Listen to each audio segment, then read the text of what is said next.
सभी को नमस्कार। आज चर्चा का विषय रहेगा हमारा रिपीट टॉपिक बेसिक व्याकरण। संस्कृत में जो बेसिक चीज़ें हैं हम उनको जानने का प्रयास करेंगे।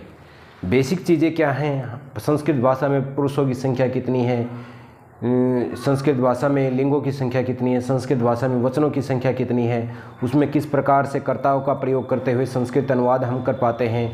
तो इस प्रकार से हम इस वीडियो के माध्यम से जानेंगे संस्कृत भाषा में वचनों की संख्या कितनी है। वचनों की संख्या कितनी है? 3 है। 3 है। एक वचन, द्विवचन और बहुवचन। बहुवचन एक वचन के लिए प्रयोग होता है जो किसी एक चीज़ को बताता है, वहाँ एक वचन का प्रयोग होता है। जहाँ यह 2 वस्तुओं को बताता है, जहाँ बहुत सारी वस्तुओं को बताता है, वहाँ बहुवचन का प्रयोग किया जाता है।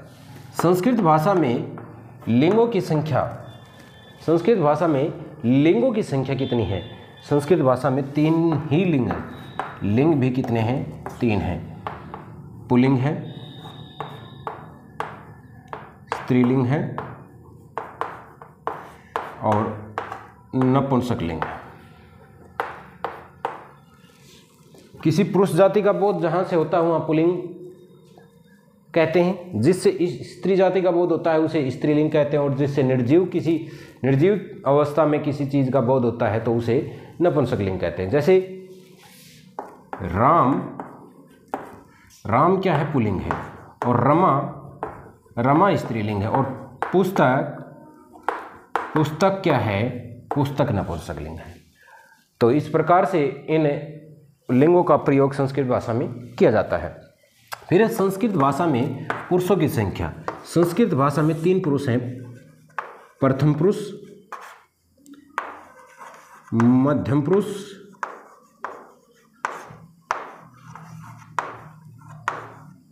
उत्तम पुरुष।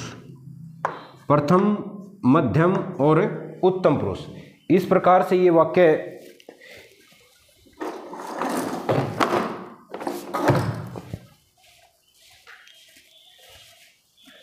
इस प्रकार से ये पुरुष हैं संस्कृत भाषा में, प्रथम पुरुष, मध्यम पुरुष और उत्तम पुरुष। अब यहाँ प्रयुक्त होने वाले जो कर्ता हैं, प्रयुक्त होने वाले कर्ता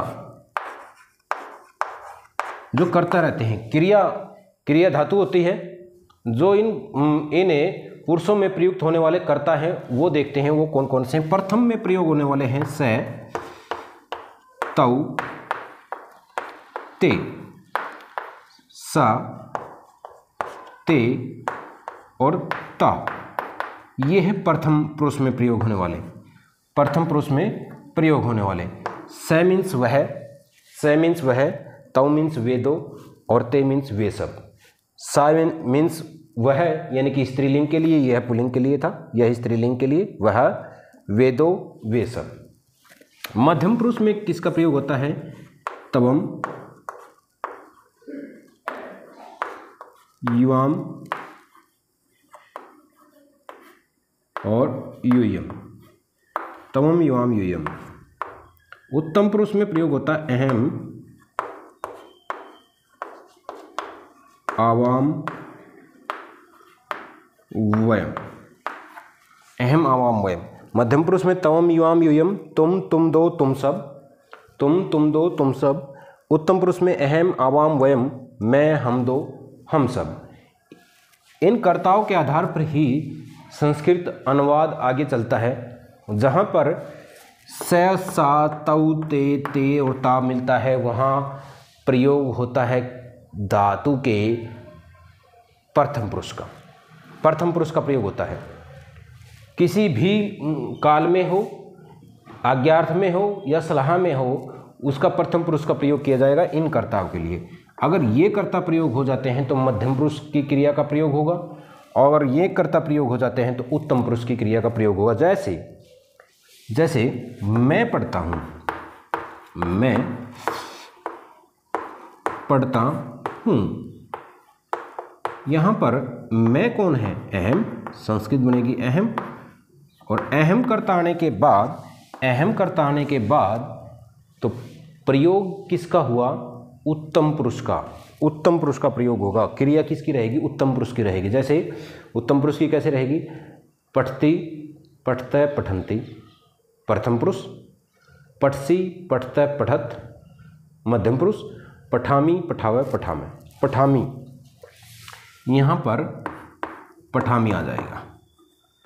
पठामि। तुम